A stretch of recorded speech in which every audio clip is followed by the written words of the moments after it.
আজকে কথা বলবো CO2 লেজার নিয়ে। CO2 লেজার খুবই পরিচিত একটি অ্যাস্থেটিক প্রসিডিউর এখন। অ্যাস্থেটিক প্রসিডিউর বললে ভুল হবে। শুধুমাত্র সৌন্দর্য বৃদ্ধির জন্য নয়।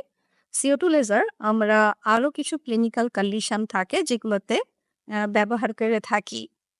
CO2 লেজার মূলত আমরা ২ টি মোডে ইউজ করে থাকি। CO2 লেজারের ১ম যে মোডটি আমরা ইউজ করি সেটি হলো CO2 কাটিং মোড। এটি দিয়ে মূলত স্কিনের যেকোনো আনওয়ান্টেড আ গ্রোথ সেটা হতে পারে আচিন, সেটা হতে পারে ডিপিএন।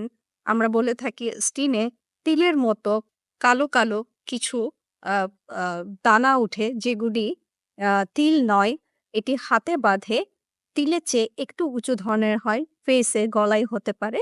এই ডিপিএন রিমুভ এর জন্য আমরা CO2 লেজার ব্যবহার করতে পারি। স্কিন ট্যাগ যেটা স্কিন থেকে পেডাক্টাল দিয়ে ঝুলে থাকে সেটা মুখে, গলায় যেকোনো জায়গায় হতে পারে বা বগলেও হতে পারে। স্কিন ট্যাগ রিমুভের ক্ষেত্রে আমরা CO2 লেজার ব্যবহার করে থাকি।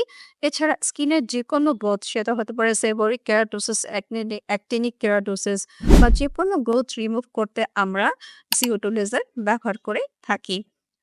এছাড়া অনেকে খেয়াল করে দেখবেন যে চোখের নিচে ছোট আ আ বাম্প হয় যেটা স্কিন কালারের আমরা বলে থাকি সিরিঙ্গোমা বা সেবাসিয়াস হাইপারবেশিয়া এই কন্ডিশনেও আমরা CO2 লেজার ব্যবহার করে থাকি। CO2 লেজারের এই ক্ষেত্রে ব্যবহারের সুবিধা হলো এখানে ব্লিডিং হয় না বললেই চলে এবং খুব দ্রুত জায়গাগুলি হিল হয়। পরবর্তীতে লেজারের পরবর্তী কোনো দাগ সাধারণত থাকে না।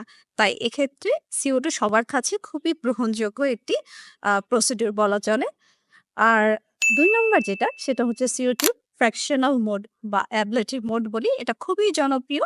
আ এটির জনপ্রিয় হওয়ার যথেষ্ট কারণ আছে। কারণ আমরা খুব সহজেই এটার রেজাল্টটা দেখতে পারি।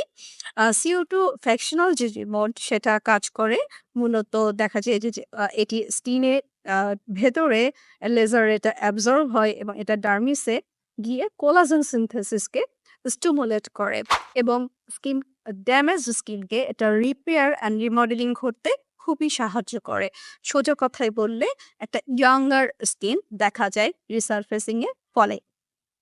এখন এই রিসারফেসিং বা ফ্র্যাকশনাল যে মোড সেটা আমরা কোথায় ব্যবহার করে থাকি? আমরা ফটো ইজিং কন্ডিশন এ আ আমরা ফটো ইজিং এর যে ফিচার সেটা রিমুভ করতে ফ্র্যাকশনাল মোড ইউজ করে থাকি। আপনার যদি আ স্কিনে আর্লি এজিং এর ফিচার থাকে, সেটা হতে পারে ফাইন রিঙ্কেল আসছে, স্কিন ইলাস্টিসিটি কমে গিয়েছে। এই কন্ডিশন গুলাকে আমরা ঠিক করতে ফ্র্যাকশনাল CO2 লেজার ব্যবহার করে থাকি যেটা খুবই কার্যকরী। খুবই জনপ্রিয় বা খুবই কার্যকরী অ্যাকনে স্কারের ক্ষেত্রে আমরা ফ্রিকোয়েন্ট CO2 আ রিসারফেসিং লেজার ইউজ করে থাকি। এটিও স্কিনের যে অ্যাকনে স্কারের যে গর্ত সেটিকে এটি আ রিমুভ করতে খুবই কার্যকরী একটি পন্থা। কারো যদি কাটা দাগ, পোড়া দাগ থেকে থাকে, এই দাগ রিমুভ করতে আমরা ফ্র্যাকশনাল CO2 লেজার ব্যবহার করে থাকি। অনেকের ক্ষেত্রে দেখা যায় যে কেটে যাওয়ার পরে বা কোনো সেলাইয়ের জায়গা হয়তো বা সিজারের জায়গা হয়তো উঁচু হয়ে থাকে। এটাকে আমরা হাইপারট্রফিড স্কার বলে থাকি বা অনেক সময় কিলয়েড ডেভেলপ করে। এই কন্ডিশন গুলাতে আমরা CO2 লেজার ব্যবহার করে থাকি। আরো কিছু কন্ডিশন যেমন পিগমেন্টারি যেকোনো কালো দাগের ক্ষেত্রে আমরা CO2 লেজার ব্যবহার করতে পারি। CO2 লেজারের ক্ষেত্রে মনে রাখতে হবে এটি অনেক কার্যকরী একটি প্রসিডিউর কিন্তু এর ক্ষেত্রে মাল্টিপল সেশন লাগতে পারে।